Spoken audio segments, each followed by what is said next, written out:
Introduction. Research shows that approximately 87% of the things we say to ourselves about ourselves are negative, self-destructive, and undermining. This negative self-talk leads to a self-fulfilling prophecy. What we tell ourselves creates a mindset which makes our self-talk come true. Optimists know that sometimes people know it naturally on a subconscious level and seldom need positive self-talk.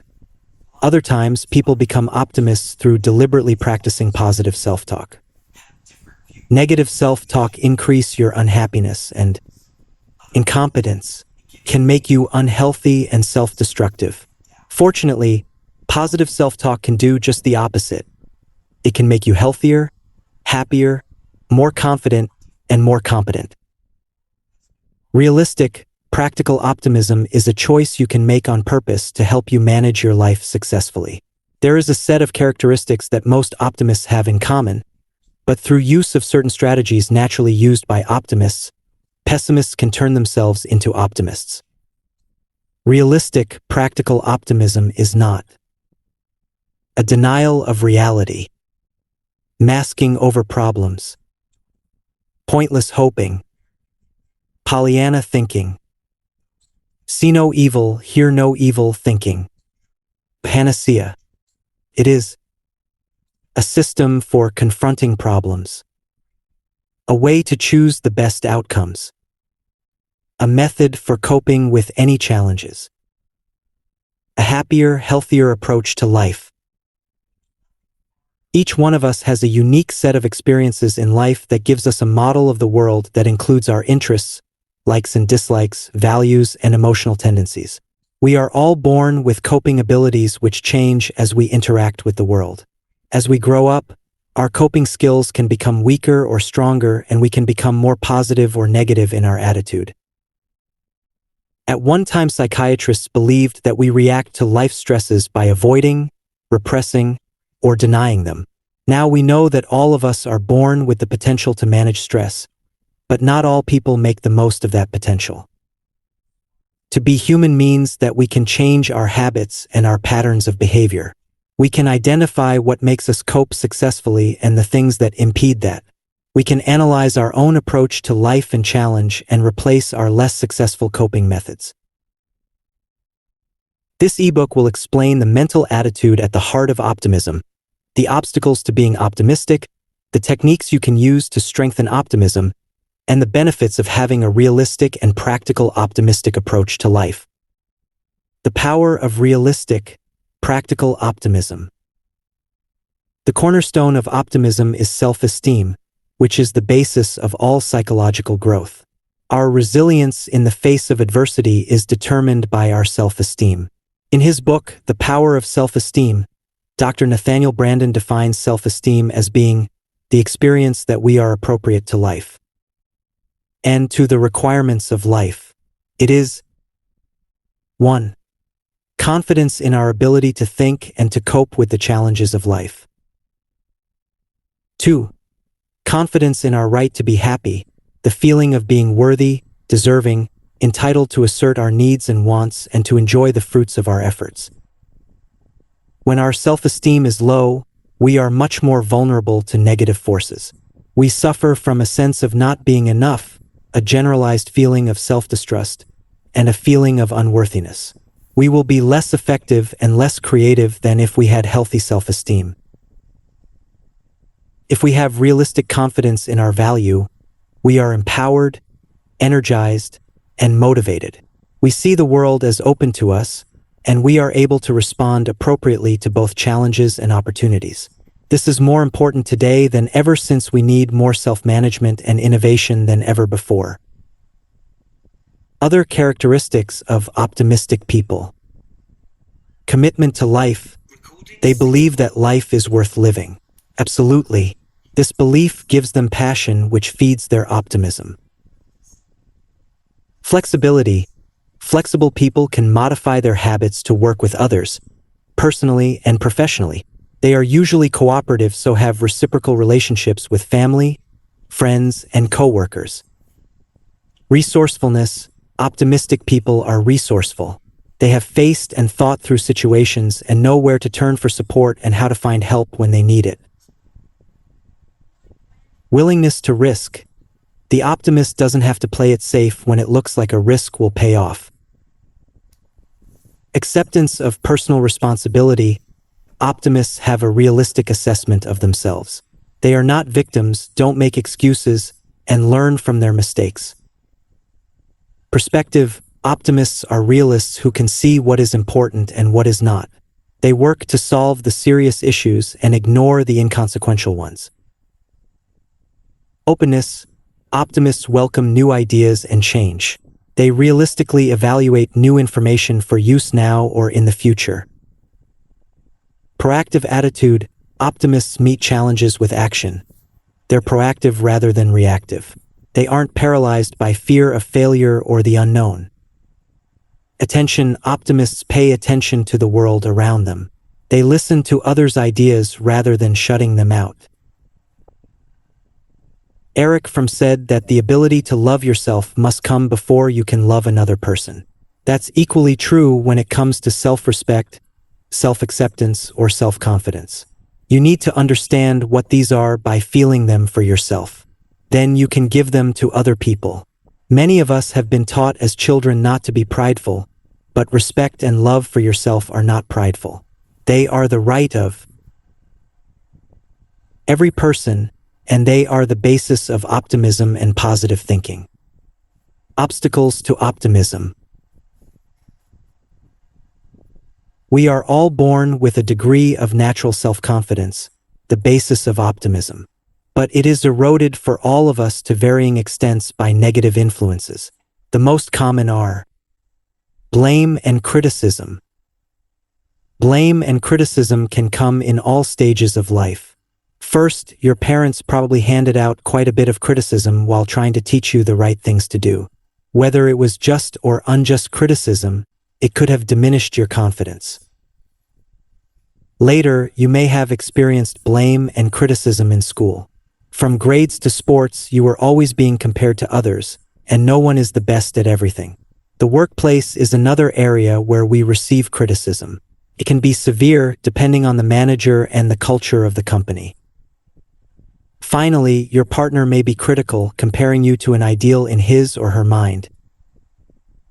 The result of this blame and criticism can be that you think everything is your fault. You become vulnerable to criticism. You don't take risks because you might fail. Conformity. As we begin to grow up, many of us learn that it is safer to be quiet and conform to the crowd. Could be that when we stepped out and were wrong, we were laughed at. On the other hand, if we were right too often, we'd be criticized for that. The safe route was to watch what others did and do that. The result of these experiences can be you don't take opportunities when they come along. You become a people pleaser. You live based on what you should do instead of what you really want to do. Competition. Again, school is an environment where we are all in competition for grades, at sports, at music, etc. If we continually try our best and are not rewarded for it, we become accustomed to disappointment and may start to believe that we will never be enough. This can lead to you doubting your own ability, you comparing yourself with others, you putting yourself under extra stress to succeed. Disappointment. Disappointments are inevitable in life for everyone sometimes. They can happen in school, at work, or in personal relationships, whenever we expect something good to happen and it doesn't materialize. With enough disappointment, we can begin to distrust ourselves and others. We can begin to become cynical and not believe in anything. The result can be you expect things to go wrong, so you don't try. You feel you're not good, so nothing good happens. You worry when things go well and wait for the other shoe to drop. Perfectionism. Perfectionism usually begins in childhood, stemming from parents who set up very high standards for their children. This may result in you becoming a human doing rather than a human being, someone who sees his value in what he does, not in his simple existence. The long-lasting results are: you criticize yourself for not being perfect. You fear disapproval. You won't let others see your mistakes. All of the above influences are challenges to an optimistic, positive attitude. The best way to combat these obstacles is with awareness that they are part of our current attitude, and then with positive self-talk. It's a simple two-step process that works quite well if you consistently practice it. Here's an example.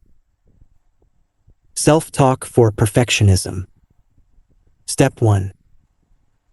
The realization goes something like, I'm constantly afraid that people will think I'm stupid if I say the wrong thing. Step 2. The self-talk goes, I'm tired of being afraid of that. Why should I give other people's opinions so much importance? Besides, everyone's wrong sometimes. It doesn't mean they're stupid. I'm going to answer. Try it. After a few times, you'll feel a lot better. Positive thinking at work. Most of us use our real reasoning abilities every day to cope with the world. But most of us don't really understand reasoning or how it works. Yet, the way we reason can be our best ally or get us into a lot of trouble. Consider these tools. How adept are you at using them? Ambiguity.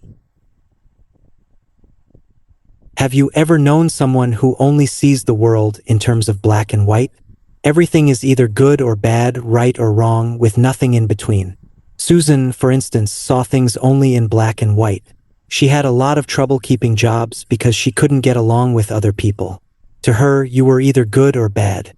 If you were good, everything you did was good. If you were bad, you couldn't do anything right. This attitude interfered with her marriage and the way she raised her children. She accepted no excuses, and she had no compassion. Susan suffered from a lack of ambiguity. In this sense, ambiguity is a good thing. It means you can see the shades of gray in a situation. Most of us are not as extreme as Susan, but we've all come up against situations where a lack of ambiguity can lead to harshness, condemnation, and punishment.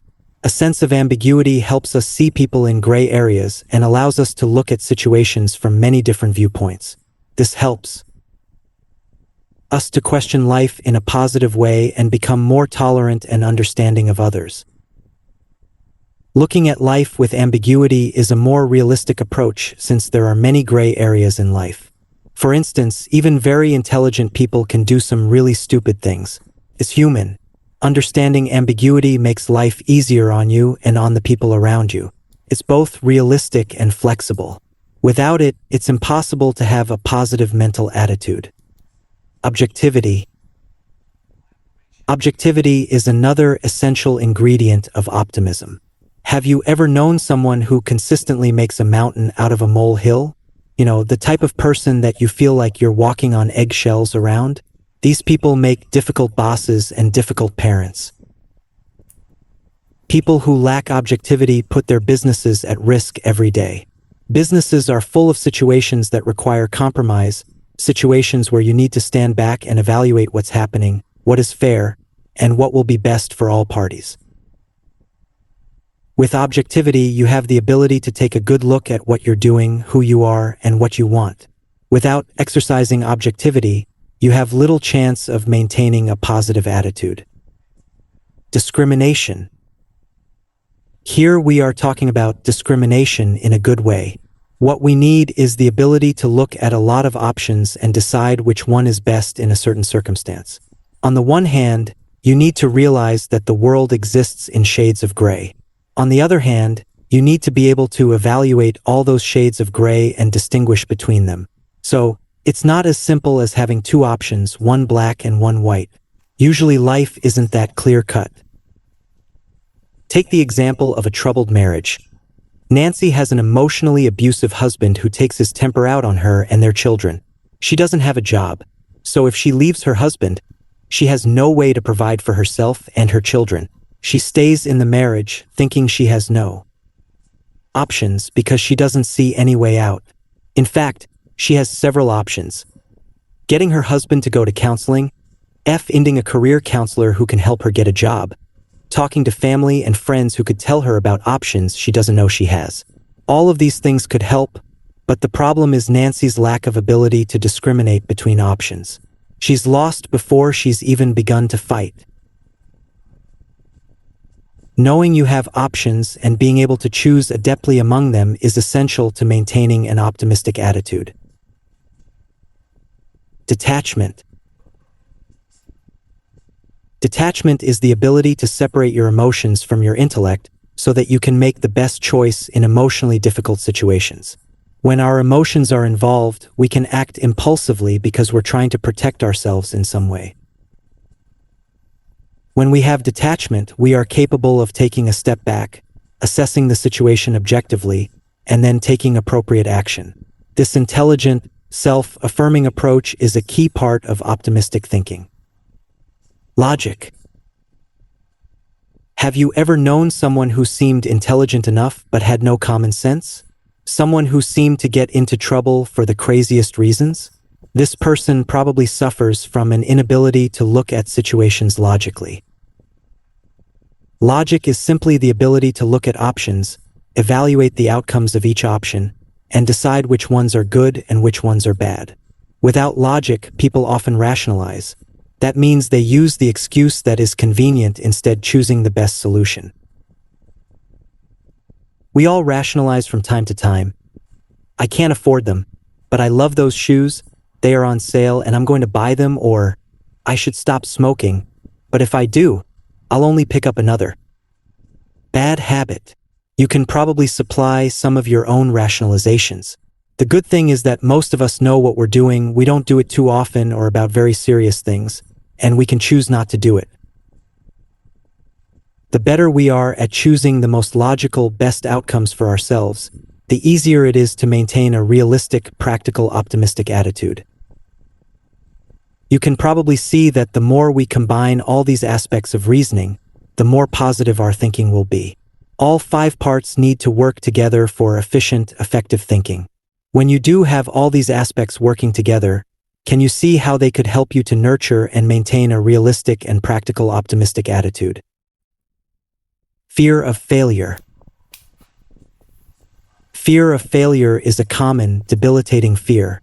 It can keep you safe in your comfort zone, but you give up growth, new experiences, new challenges, and new people in your life. Conquering this fear, which you certainly can do, will help you create and maintain an optimistic attitude.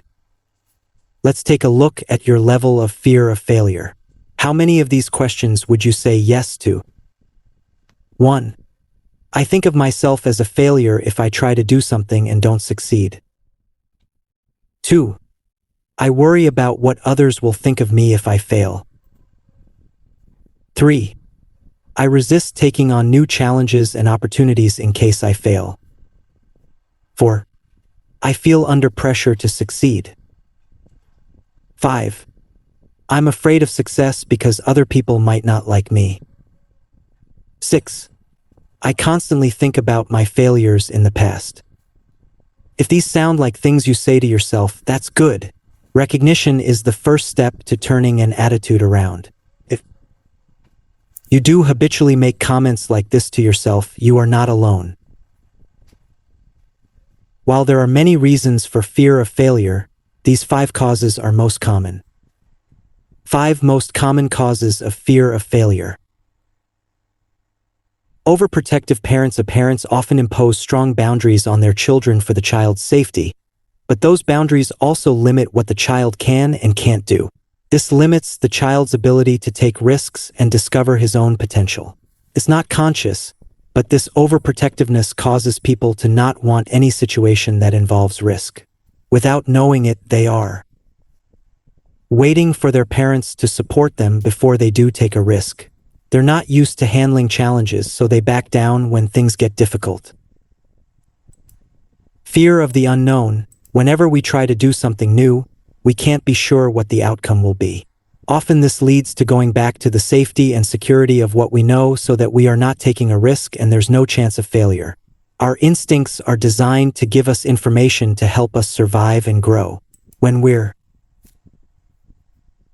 confident, we listen to this inner voice, but without good self-esteem, we're afraid to trust our instincts in the face of something unknown. High expectations and demands. Many people had parents who made unreasonably high expectations and demands on them as children. Often, these demands are continued by the child himself later in life during school and at work. These unreasonable demands leave the child and the adult with the feeling that they can never satisfy and that they can never be or do enough. These feelings can be intensified by managers and even by the media.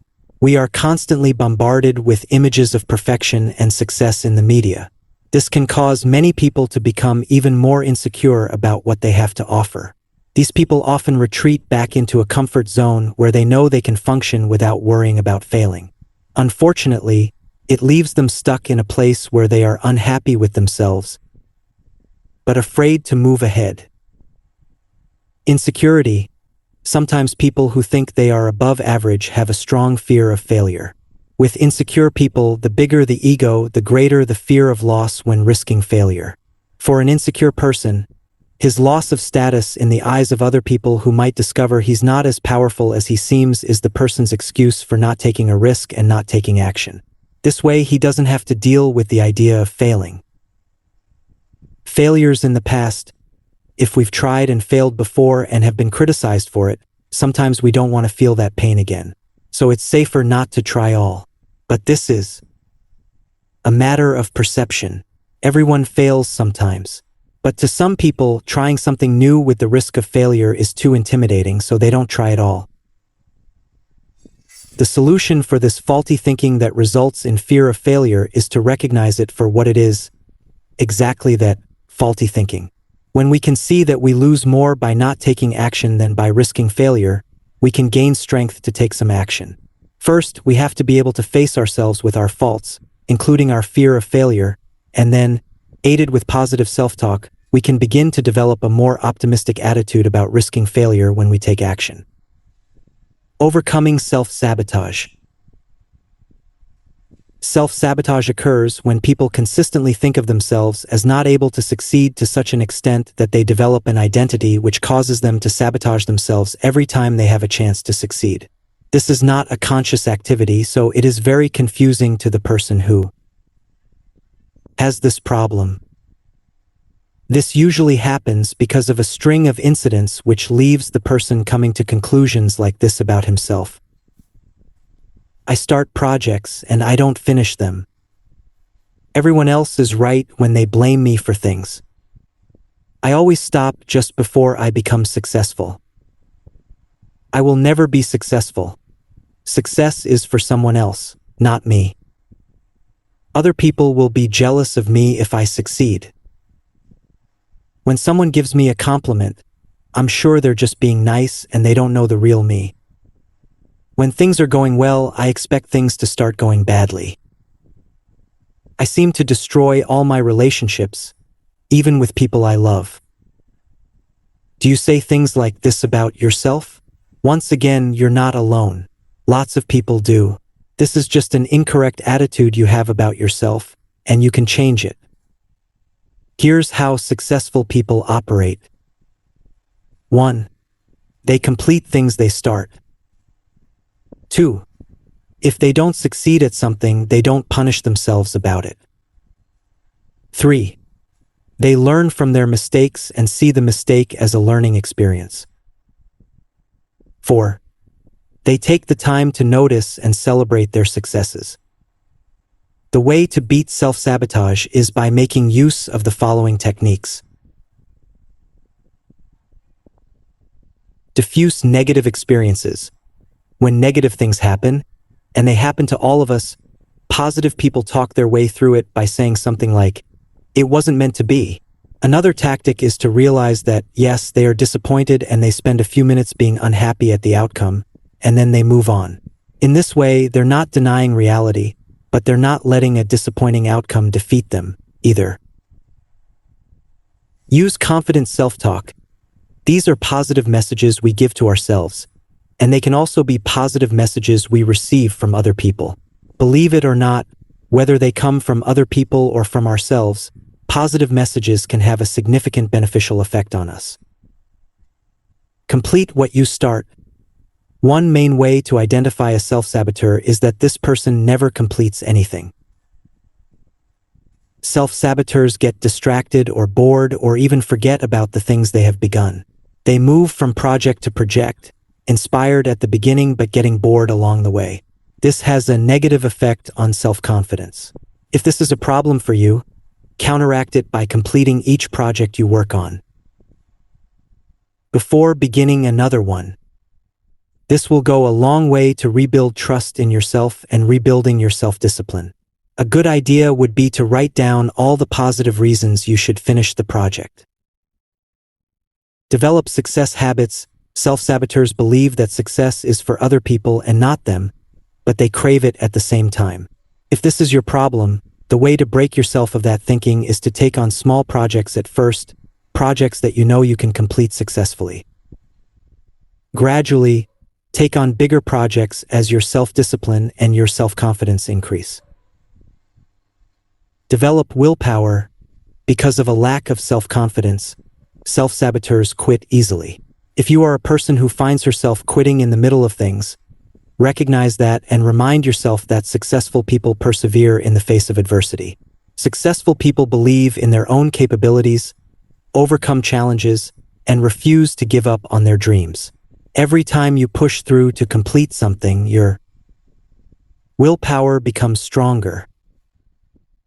As you see yourself overcoming self-sabotage, you will begin to develop a more optimistic attitude. Stop making useless comparisons. Comparing ourselves to others is probably natural, especially these days. We are bombarded in life and in the media with people who have more wealth, better careers, better looks, and greater skills that we have. They have something we want and we feel envious.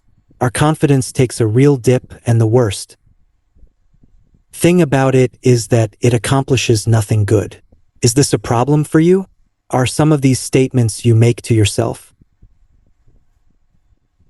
1. I resent others for their success. 2. I haven't done anything with my life. 3. I envy what other people have. 4. I can't recognize my own strength, my good qualities. 5. I constantly tell myself that I'm not as good as this person or that person. If this is true for you, it's also true for many other people, at least at some stage in their life. Many people outgrow making these comparisons after adolescence, but many people don't. The antidote is fairly simple and even enjoyable. We all need to appreciate what we have, realize that we have a lot more than others do, enjoy all the good things in our own life, and try to do our own individual best without comparing ourselves to others. Here are some things you can do to help you stop comparing yourself to others and start enjoying your own life more. Realize that many of the people you envy are not people you know personally, so you don't really know what their lives are like or what problems and challenges they face. Hasn't that proven true in the past? Instead of envying them, ask yourself if there's something you can learn from them. Is there something they do that could help you become more successful? Appreciate the good things in your life. Very often we take for granted what we have and think the grass is greener somewhere else. Our culture promotes the idea that bigger is better, and everything has to be new and exciting. Optimists are secure about who they are and what they do. They try to learn how to improve themselves from others rather than comparing themselves to others. They like to see others succeed because that doesn't threaten their own success. They trust themselves to continue to do the best thing for themselves. Encourage yourself. Remember, studies have shown that our natural tendency is toward 87% negative self-talk and only 13% positive self-talk. This means that you need to make a conscious effort to counteract the negativity with positive statements. Don't wait for confirmation that you might not get from other people. Give it to yourself. Be realistic but affirmative. If you deserve a compliment or reward, give it to yourself. I love this saying, be yourself. Everyone else is already taken. Seriously, life is more interesting and more rewarding if you concentrate on developing yourself to be the best person you can be without comparisons with anyone else. You are unique. I'm sure you can see that. Think about everyone you know. How different they all are from each other. And that's such a good thing. A great technique for putting the emphasis on yourself is to write a mission statement. This will be a guide to keep you focused on what's important to you. It will give you a compass to keep you on track. Think about all the aspects of your life. Your family, career, relationships, values, goals, friends, and spirituality. Open a file on your computer or take out a paper and pen and write down a description of your life in all these areas. In your mission statement, ask yourself about all the aspects of your life and what you would like them to be at their best. Have the statement reflect your core values. Who do you want to be at your best? Make a plan with steps for reaching your personal goals in each area of your life. This should represent the best that you can see for yourself. This statement should inspire you and guide you. Keep it somewhere you can see it and revise it as events change. It's the best you can imagine for yourself. It's who you are. It's an expression of your heartfelt values. As you can see, it's another great pillar for developing an optimistic attitude. Flexibility. Making the most of your tools. Did you ever hear the old joke about the guy who climbed all the way to the top of the ladder and then found it was perched against the wrong building? Do you know people like that? Are you one of them? It's possible that we all feel like we're that person in some situations. That's why flexibility is so important. Flexibility is the awareness that you have options and the ability to discard one option if it's not working and select another. Call it rigidity or call it pride, but there's something in human nature that makes us continue in situations past when we should have given them up. We have a tendency to like to do things the way we've always done them, and we don't like to let go of ideas we've invested some time in. Some people think of flexibility as being wishy-washy, or not caring, or lacking character. That's not what we mean by flexibility here. We're talking about being able to switch from one goal to another if you can't achieve your goal or if it's just not worth the effort to you. For instance, if you find out you don't like snow and you don't like mountain climbing, do you try to climb Mount Everest just because it seemed like a good idea in the past or because your friends want you to? Or do you find something more enjoyable to spend your time on? Flexibility is about reevaluating your goals and questioning the importance of those goals. It's about looking beyond the cliches and the shoulds we all learn growing up and replacing those with what is truly meaningful for us. If this means a change from your original goals, that doesn't mean you're a failure. It does mean that you're choosing to pursue something that may be much more fulfilling to you. Flexibility also includes searching for alternative solutions to a problem. It means having enough sense to realize when you've come to a dead end and having the ability to shift gears. This requires a strong sense of reality along with the ability to be flexible. People with rewarding, fulfilling lives re-examine their goals, their motives, their procedures, and the results they're getting from time to time. They have the flexibility to switch gears or stay the course. All of these abilities are critical to maintaining an optimistic attitude. Conclusion. Toward the end of his book, The Power of Optimism, Alan Loy McGuinness tells a joke and makes a point. A teacher whose name I have forgotten has a good differentiation between psychotics and neurotics. You ask psychotics what is 2 times 2 and they may say 19 or 26, whatever comes into their heads. Those people must be protected. When you ask neurotics what is 2 times 2, they say, it's 4, but I can't stand it. Why does it always have to be 4? It's so boring.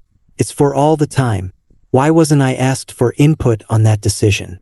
Why can't it be 5 once in a while? When faced with a difficult situation, we can ask ourselves, what can I do to change this situation? If there is nothing, we can elect to shut it out, to concentrate on things to be enjoyed. In a bookstore recently, I noticed a book title I'd like to hang my office wall. It would be there for my patients, but I'm the one who needs it most. It reads, all you can do is all you can do, but all you can do is enough. Like McGinnis, I too have a joke that makes a point. How many psychiatrists does it take to change a light bulb? Only one, but the light bulb really has to want to change. I know it's an old joke, but the point is a good one. The same thing is true if you want to maintain an optimistic attitude. It's a choice. It takes a little work, but the results are worth it. And so are you. Good luck. 51 Great Things Positive Thinkers Say. These sayings by some of the greatest thinkers and action takers of all ages are too good not to share. 1. Each of us makes his own weather, determines the color of the skies in the emotional universe which he inhabits. Fulton Jichine. 2. All the beautiful sentiments in the world weigh less than a single lovely action. James Russell Lowell. 3.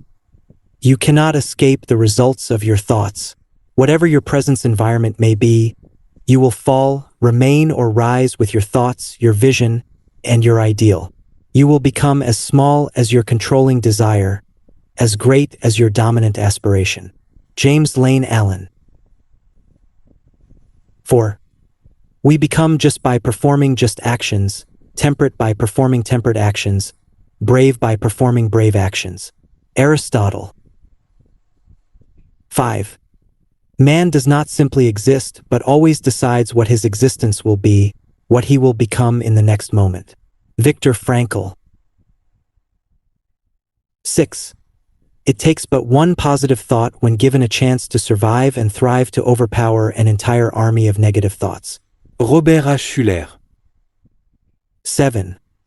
They can because they think they can. Virgil. 8. The world has a way of giving what is demanded of it.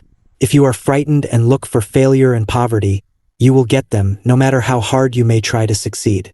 Lack of faith in yourself, in what life will do for you, cuts you off from the good things of the world. Expect victory and you make victory. Nowhere is this truer than in business life, where bravery and faith bring both material and spiritual rewards. Preston Bradley. 9. I've never been poor, only broke. Being poor is a frame of mind. Being broke is a temporary situation. Mike Todd. 10. Optimist. A man who gets treed by a lion, but enjoys the scenery. Walter Winchell. 11. What we see depends mainly on what we look for. John Lubbock. 12. All that we are is the result of what we have thought. The mind is everything. What we see, we become. Buddha. 13. The happiness of your life depends upon the quality of your thoughts. Take care that you entertain no notions unsuitable to virtue and reasonable nature. Marcus Aurelius. 14. Immense power is acquired by assuring yourself in your secret reveries that you were born to control affairs. Andrew Carnegie. 15. Man is what he believes. Anton Chekhov. 16. Could we change our attitude, we should not only see life differently, but life itself would come to be different. Life would undergo a change of appearance because we ourselves had undergone a change in attitude. Catherine Mansfield. 17. People only see what they are prepared to see. Ralph Waldo Emerson. 18. We create our fate every day. Most of the ills we suffer from are directly traceable to our own behavior. Henry Miller. 19. The greatest discovery of my generation is that man can alter his life simply by altering his attitude of mind. William James. 20. As a man thinketh, so is he, and as a man chooseth, so is he. Ralph Waldo Emerson. 21. They can because they think they can. Virgil. 22. Thoughts lead on to purposes. Purposes go forth in action. Actions form habits. Habits decide character, and character fixes our destiny. Tyrone Edwards. 23.